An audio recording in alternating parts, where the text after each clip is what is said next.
Hey, what's up guys, Tony here, and I am bringing you some more iRacing, and this is actually a replay from a race that I had last night. I wasn't recording live, and I actually had a race that I recorded live where I finished in second place. And I actually wanted to bring that video to you guys, but as I was watching it over, I realized that the video got kind of boring. And the reason why I got a little boring is because I qualified in third place, and after I think it was turn one. After turn one, I was in second place, and I remained in second place the whole time. Even though I messed up a couple of times, I still was able to just stick with second place, and I finished second place. So what happened is the guy who was in front of me was so fast, he just kept pulling away from me. This race, however, is a little different. As you can see, the guy goes and hits another dude, and he goes flying off the course. So this race has so much more drama in it, and so what I thought I would do is the best thing to do for not only like skill-wise but entertainment-wise is to show you guys something that I thought was far more entertaining. And I guess I'll give you a backstory on this race. Now, the race before, like I said, I raced that 2 days ago now. I jumped out to a second place lead, I guess, and from there I just stayed where I was. You know, I think I ended up having like a 10-second distance between myself and the guy behind me. And actually this is the second race that I raced last night. And that's what's great about rookie racing. For those guys who are stumbling across, there's my fuck up. I'm like, no. So I think I went from 4th to 6th place right here. And so anyways, from here on out, it's a fight to get back to where, you know, where I wanted to be, which is in first place. But when I looked at the strength of field was insane last night. I was racing against guys, and I was like running 1 minute 51 seconds, 1 minute 50-second lap times, and I was pulling, or I qualified at a 153.08 or something like that. So we'll just call it a 153.1. So we're like, I've got 2 to 3 seconds. I'm 2 to 3 seconds slower than the guys who are in first through 4th place. So I raced one race before, and I was just pressing really hard, and then I got off track and I hit something, and then my car felt damaged, and then I was putting down like lap times of like a minute 55, a minute 56. Even though I felt as if I was pushing the car really hard, I just couldn't. I think maybe it was a loss of confidence or whatever. So I just couldn't get the race together. I couldn't get what I wanted out of the car. And I think I ended up finishing 4th or 5th. It was in the top 5 for sure. But it just wasn't, I didn't feel satisfied that, you know, like I'll practice. Here's sort of my routine when I get on the iRacing, is I'll jump in, I'll race, or I'll practice for like 30 minutes. I'll jump into a qualify session. If I don't already have a qualify time that I like this night, I didn't like my qualify time, but I couldn't get anything down to like a minute 52, which is really my goal. I want to run this course in about a minute 52 now. And the way I started out is I started out running, the first time I got a decent time on this, it was like a minute 54. It was like a minute 55 and then a minute 54, and I kind of hung around the minute 54 mark. And then I went in the next night or 2 nights after that, because I raced one race and I spun out that this turn that's coming up, not this turn, but the next turn, I spun out 3 times in a row or something like that. I just couldn't get the hang of it, you know. Even though in practice I kind of had the hang of it, but when the pressure was on for the race, couldn't do it. Not for the life of me. I could not take that turn. And these last 2 corners over here were just driving me nuts. And I finally figured out, actually racing the race before this one, and then the qualify, even though that wasn't a good one, but the qualify after that, I kind of figured out how to run some of these corners. And run this course. So I was starting to get like low 153s, high 152s, but they weren't consistent. They'd come here and they come there. Like one lap I might be 154, the next lap I might be 153.5, the next lap I might be 153.2. So now I've noticed that my range on this course is like it can be as low as 158 or 152.8. Or I'd have to look at whatever my fastest lap time. It's a 152 lap time. and as high as like 154.3 or something. That's the range that I run in right now, and I don't have the consistency on this course because it's actually a difficult course to run. And I've spent a fair amount of time racing this, and it's actually kind of funny. Is in this race, there's a guy in a white car. His name is Matt, and so I noticed him. I recognized his name last night, and I was just like, I thought I raced with that guy, and against him the night before, and yeah, because it was the night before. So I've raced the last 2 nights, and so after going into this third race, I was just like, yo, hey dude, were you just racing last race? And he's like, yeah, I did. It's like, okay, cool. And here's the thing, is this guy's actually really fast. He only has 4 races under his belt. They're all at this course. He's incredibly fast. I mean, he is incredibly fast. He races, his best time is like a 151. The thing about him, though, is that he is, he's prone to, probably being a little too aggressive, where I think I'm prone to being a little too conservative. So he's aggressive to a fault, and I'm conservative to a fault. And so he said he's on a very steep learning curve, which I find funny because I'm not. I feel as if I'm on a very steep learning curve, and this guy is racing, 2 seconds faster than me, going through this course. For whatever reason, he can just fly, and if he can stay on the course, he'll win one. And so I was trying to take some notes from these racers on how to get through this course, and I think a downfall, and what led to my downfall in the race before this, was that I went onto YouTube, of course, the great search engine that is YouTube for videos and such, and I wanted to study people's racing and how they went about racing a course, this one specifically. And I found a guy who, I think a Korean fellow, he put down a 147 on this course in this car. And so I'm like, okay, there's a lot more in this car. However, I can't seem to do it. I don't know what it is, I mean I know what it is. I mean, it's just inexperience, I don't have that touch. I mean, this guy had the touch. I mean, every corner he just hit perfectly in and out, and the shifting was perfect. And it was brilliant. It was amazing. Great driving. And so anyways, what I wanted to do during my practice session and during the race before this, I took his lines and I tried to make them mine. And to be honest, what I ended up doing is I was trying to emulate what he was doing and what he was doing to be successful. So I was basically copying his race. And what I had found is through that first race, it didn't feel right. I felt off.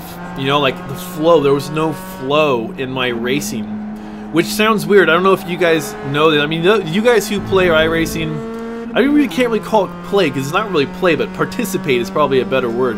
It's like playing. I mean, even though you play baseball or you play football, play, it has a different connotation sometimes, and especially when it comes to video games, play is like, I don't know, like fun, entertaining.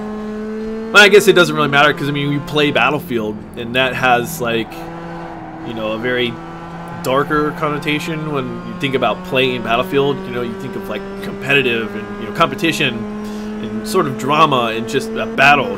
I guess when you say play Battlefield, you sort of put the two together. But when you talk about play iRacing, I don't know why, but in my head I get this like, oh, this is gonna be a good day, we're gonna go for a drive. And it's not the heart pounding, palm sweating, sweat on your brow exhilaration that you get. So play doesn't really fit. So that's why I'm going on this sort of long tangent about play versus participate. So anyways, those of you guys who actually participate in iRacing or any sort of actual racing that's a little bit more competitive gaming wise, or actually maybe in real life as well, I don't want to disinclude that, but the point is that there's a flow that I feel like I have to have, or that I develop while I'm playing, while I'm racing, and I didn't have it because of the fact that I was copying somebody else's flow, their lines, their patterns, what made them run the 147.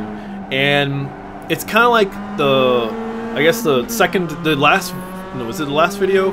Yeah, it was the last video that I had put out where I was leading for 7 laps, and I was talking about how I have to race my race and make them make mistakes and not me make mistakes, because they have the pressure to pass me. I have the pressure to just not fuck up, because I was in first place. I led for 7 laps, and I eventually did fuck up twice in a row in the same corner, and I lost the lead, and, you know, I fell down to third, I think it was 4th place, and I had to fight my way back to 2nd place.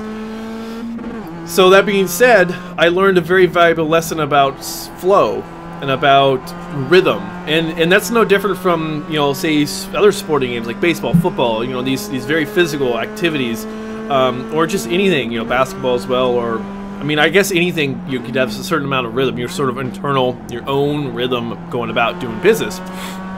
So anyways, I needed to get back to my own rhythm, because I had spent the practice session and the race before this one just doing everything I could to make sure that I was braking at the same point, I was shifting at the same points, I was trying to hit those turns at the same points. And the problem is every time, the more I tried to race like this other guy, the slower my times became, and the worse my lines were. Like, I was just, because I was envisioning in my head the race that I had watched. So basically, a part of my brain was involved in, you know, producing imagery, you know, in the back of my mind about this video that I had seen. And here's my second fuck up. I was like, no, no, no!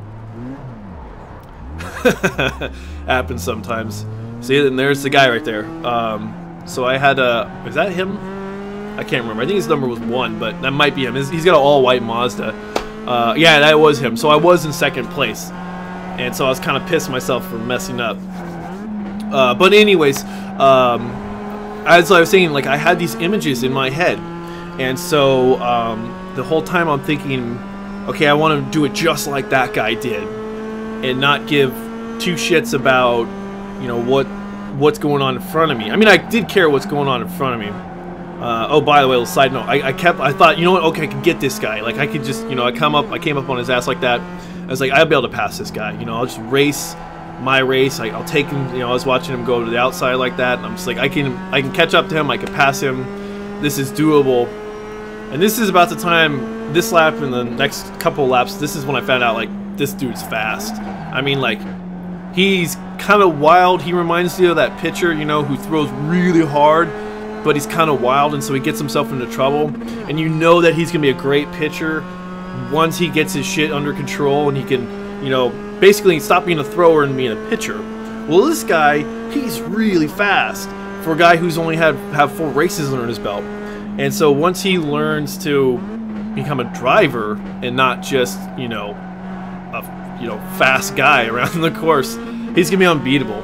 And I'm pretty jealous of that fact, because I would love to be the fast guy that needs to learn control. Because, I mean, throughout my life, I have been the fast guy that needs to learn control. Like, when I was growing up, when I was pitching, I used to throw really hard. I was a really strong hitter, but I had power behind me, I should say.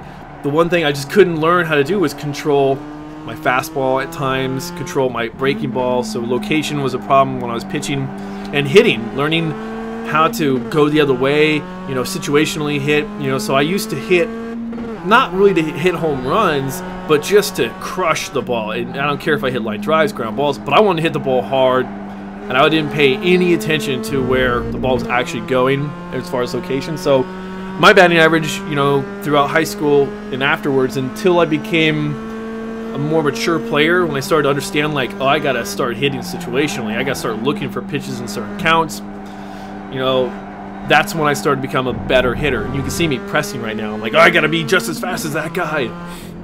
So anyways, that's kind of in a nutshell how I view that guy. So basically, actually I lost my train of thought because I got off on that tangent so far. But like I said, the point is that guy, he's going to be really fast when he reins himself in. I mean, look, he's just pulling away from me, and and the whole time I'm dumbfounded. I'm like, I don't know what he's doing that I'm not doing, you know, especially for a guy that has 4 races and has mentioned in that, you know, he's on a steep learning curve. It's like, just blows my mind. I mean, I guess it's kind of like, you know, those guys who are just naturally talented at whatever they do. That's kind of this guy. So anyways, I think I was talking about flow. I'm going to try to go back to that. And so the point is like I was saying earlier, is that I was trying to emulate this guy's race, and I couldn't get the flow together. But during this race, or actually before this race, what I decided to do is I went back, because I didn't qualify for the first race. I practiced, excuse me, and then I went and I raced. And so this time around, you know, I had spent the whole practice session, which was probably like 20, actually I think it was about an hour. It's probably because it was like a practice session and then the race. I spent the practice session and the race emulating this other guy's lines and the way he took this track, and some of it works, you know, and I was able to, you know, fold it up into my own style and take some visual cues from him, from his racing, but a lot of it didn't work for me, and which you think would be weird, because I mean it's a very technical track, you know, you got to race this in a very technical way. All racing is, and I guess a lot of things are. But what I did is I dedicated a practice session and then a qualifying session before this race, and you can see me right here getting aggressive again. So I dedicated the practice session before this race, the qualifying session before this race, to not only getting back to my own flow and just like, okay, you know, I was racing like I said 155s, 154s, I think 158s was like the highest I ever got to. And I was just like, okay, so I've been trying to emulate this guy, and I've lost ground on how I race this course. So what I need to do is just go and race. And the reason why I didn't actually record the race is because I turned on YouTube, and Akuma, he sends me music sometimes, you know. Him and my buddy Leon, you guys know him as Tan. I know him as well. I call him Tan as well, but I always call him Leon when I talk to you guys. Anyway, so Leon and Akuma have sort of been broadening my music horizons. I've always been a rock guy, you know, like you know, hard rock, heavy metal, you know, just a rock guy. I got a very diverse, you know, taste in music when it comes to rock. Sometimes rap, you know, but some classical. Did I almost say classical rap?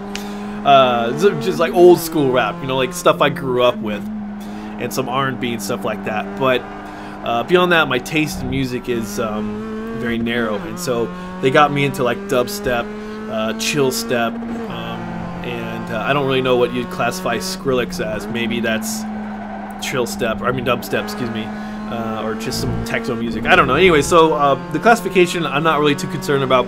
It's just the fact that I do like the music. So Akuma showed me these videos on YouTube, the chill step mixes, these chill step playlists, and so I started listening to these chill steps, and they're very calming. And I think if I stream any more iRacing, I'll just play that in the background. I'm not partnered, so I don't think I have to worry about any sort of copyright infringements, and I don't know, I mean, they're on YouTube, so I don't imagine that there's any sort of copyright problems. YouTube's really good about taking down copyrighted material, especially if it's from, you know, a big recording label, unless it's like a Vivo channel. It'll usually get taken down by whoever owns the music, and so I don't know if the chill step music is independently produced or whatever, but it's there. And there, I mean, there's like 45-minute beats. I don't know if you call, can't even know if you can classify them as a song, but they're just, it's really good. It's really good music. And so what I did is to sort of help me relax is I played this chill step music, and actually during the race, you know, it was during the practice and the qualifying session and during the race, I was listening to this chill step music, and it seemed to help me out a lot. It got me into, and this is where I passed the guy back, Matt, right there. I think that was him. There was a couple cars that are all white. I can't remember. There's someone. Oh no, maybe that's him right here. Yeah, maybe that's him. I almost hit him. So I think I'm now in 3rd place, I believe, or 4th place, one of the two. Anyway, so the point is I started to get my own flow back, like, you know, and I started to calm down, and I stopped putting that image in my mind of that guy who raced 1 minute and 47 seconds around this course, and I just was like, you know what, my goal has always been, and it is the same now, is my goal is to, you know, get to a certain level, and then once I'm at that level and I can race at that level consistently, then I want to make improvements. Then I want to push myself. And so I decided, the race is over now, I had decided that I had reached that level at 153. I need to race 153 and then slowly from there incrementally get better to 153, 152, 151. I don't need to take these leaps from 153 to try to make it to 150 because it's going to be inconsistent, and frankly it's going to be bad driving because I'm going to develop bad habits. So I want to develop the good habits, learn the lines, and from there, once I get myself into a place where I'm racing at 153, 152, I'm like, okay, where can I increase time? Where can I get that? Because Ms. Quantum Leaps and lap times not going to work. So that's the path that I'm going to take, and I am taking with iRacing, and I think it'll work out great. It'll probably be a slow progression. I don't think I'm going to win a race anytime soon unless I jump out front and I can do what I did at Summit Point and lead and not mess up. I mean, I did lap 7, like you guys know, but that's going to be my goal. So if I get a W, I'm going to be so excited to bring it to you guys, but pretty much look to see, hopefully, within my racing, this sort of incremental increase in sort of my driving skill and my lap times. I'm not looking for this quantum leap. So anyways, I've run over a long time, but thanks for watching, guys. Thanks for subscribing, and I'll talk to you guys later.